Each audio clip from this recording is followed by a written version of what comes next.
Mike, he's nearly 90, as you say, and yet there were times in that interview you can still hear the menace in him, particularly when he said you knew when it was time for the kill in the ring. At times he turned 25 again, didn't he?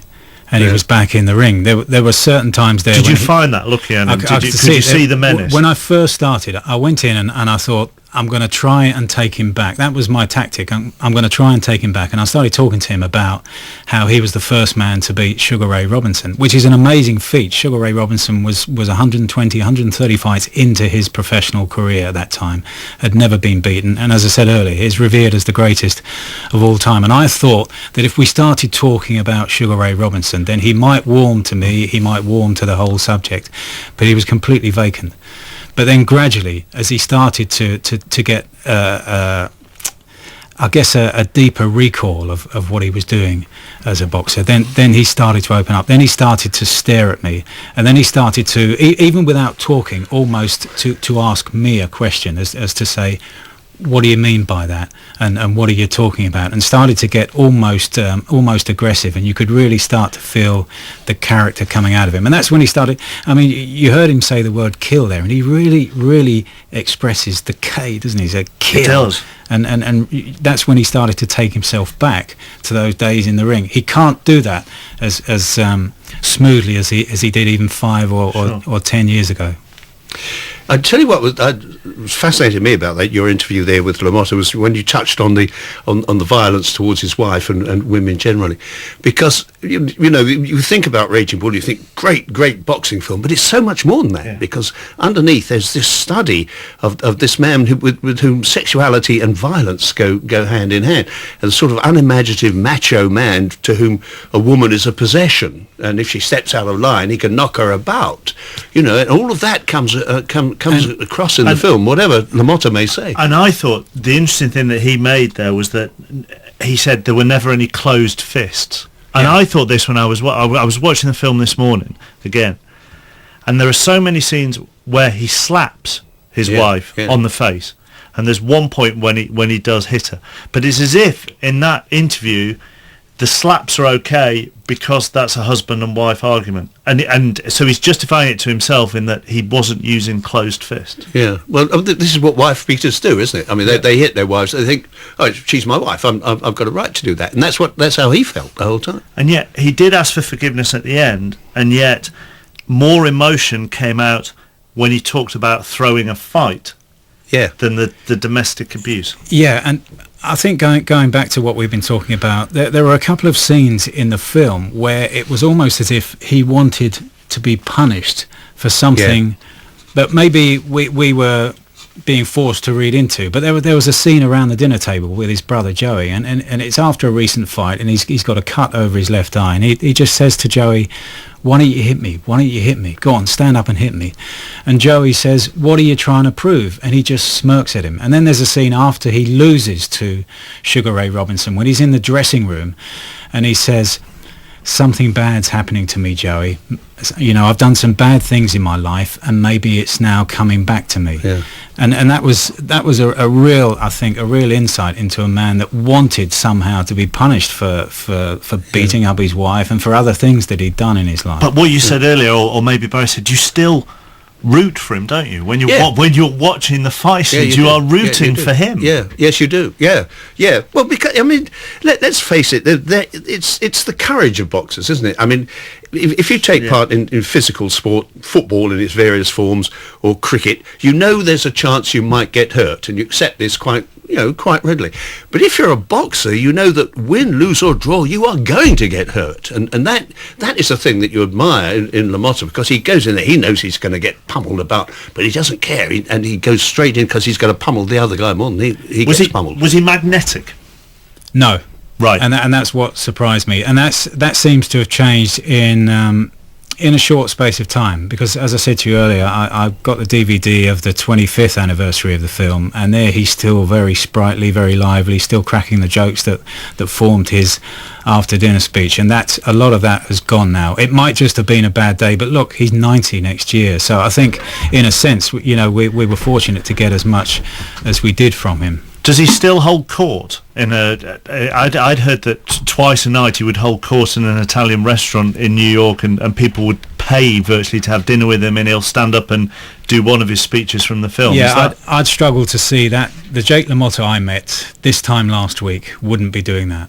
But as I say, as recently as 5 years ago, 10 years ago, he was being dragged over here on the after dinner circuit and was a wow, and was being paid a lot of money, £10,000 a night, for after dinner speeches all around the country. And I was just wondering in that interview with him, because in the film what comes across is a baffled man, actually a man of very low self-esteem, which accounts for a lot of the violence. Was there any indication of that in him when you were talking to him? Well, you heard towards the end there that, right towards the end, he started to ask for forgiveness, as if he was starting to realise that a lot of what he'd done outside of the ring was wrong.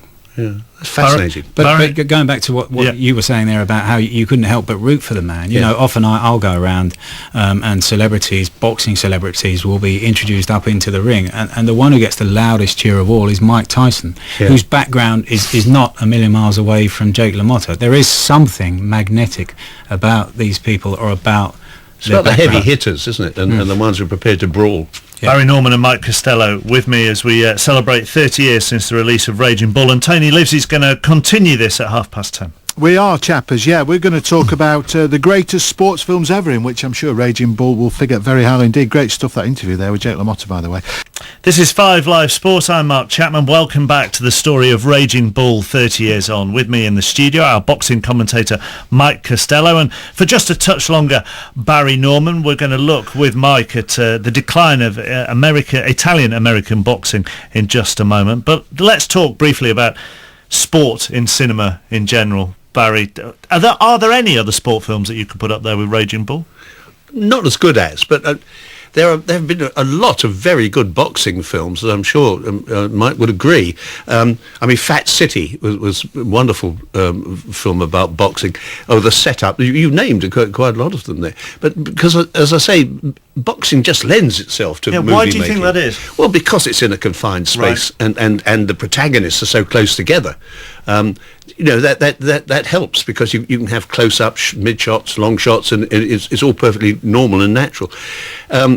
Games that don't lend themselves to, one game in particular really doesn't lend itself to film is cricket. Except with the possible exception of the Indian film Lagan. I don't know if you ever saw that, but that. The beauty of that was that the cricketers didn't have to look as if they could play the game, right? Because it was amateurs. It was Indian amateurs against a bunch of snotty British officers, and none of them were supposed to be adept at cricket, so it worked for them. But if you tried to make David Putnam, I know, wanted for a long time to make a film about Bodyline. And he said that the things that were getting in the way were the fact that he'd never be able to sell it to America, because every wicket would have to be caught or bowled. They never understand LBW or stump or run out or anything like that. And he said the other thing was that he obviously wanted actors to play the protagonists, but he also wanted cricketers whose action on the field looked like those of Larwood and Jardine and Bradman.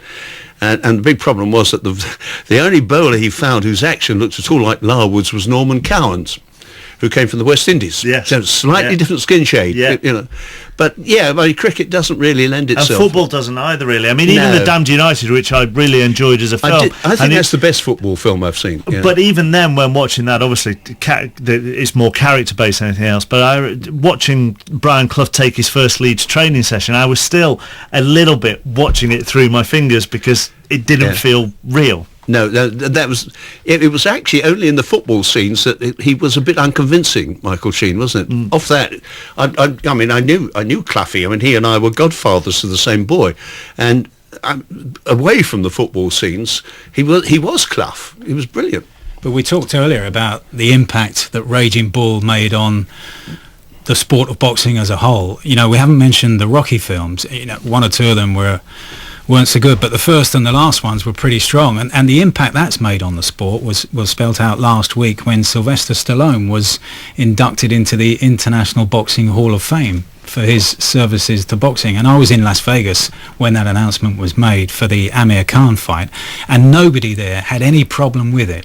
old and young, promoters, boxers, coaches. Nobody had a problem with Stallone being inducted into the International Boxing Hall of Fame. And actually, while we were there, where Khan fought a couple of weeks ago was in the arena where the fight scenes for the latest Rocky film, Rocky Balboa, were filmed, and we were told that it was on the night of a very good fight between Jermaine Taylor and Bernard Hopkins, so they wanted a real fight crowd with real genuine noise, and apparently the noise for Rocky Balboa against Mason Dixon, as it was way beyond anything they got for the real fights themselves later on in the evening. So that's how it can make an impact when it really works. On the text on 85058, Tony Livesey will expand on this after 10:30, so keep the text coming for him on great sporting films. But Bill in Durham and Dave Chittock both suggest Tin Cup as a great sports film. Bill in Durham goes on to also add White Men Can't Jump, saying they aren't great films, but they do capture the joy and banter of sport and why we watch and play.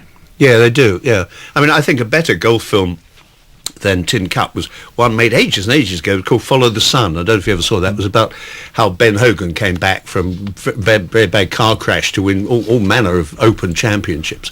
And it was played by Glenn Ford. And that, I think that's the best golf film I've ever seen. Although, Tin Cup had its moments. Big Wednesday has been suggested as well. Yeah, and some horse racing also works well in the movie. Even going back to National Velvet, you've got the excitement there. But again, that's because, in a sense, it's all taking place in a limited space. It's the rider and horse, isn't it? And a couple of horses alongside if you want a tense finish. And I think you need that. You need that feeling of intensity, almost claustrophobic feeling. So for you, it is Raging Bull? Oh yeah, no question about that at all. And has it got better in time? Yes, I think it has. This is what happens with great films. You see it and you think, hey, that's fantastic. And then the next time you see it, you think, God, I didn't remember that bit, you see more in it every time. And this is a full, rich film, with all the things in it, not just the boxing. And, the sexual jealousy, all those things, the conflict with his brother. I mean, it really is a superb movie. It's been a real pleasure talking to you this evening. It's been a pleasure for me. Thank you very much for coming in to 5 Live this evening. We're going now, myself and Mike, are going to talk about Italian-American boxing. You're more than welcome to stay and listen, but I don't know enough about it. I don't be able to waffle on that one. But thank you very much, Barry Norman, for coming in this evening. Barry Norman.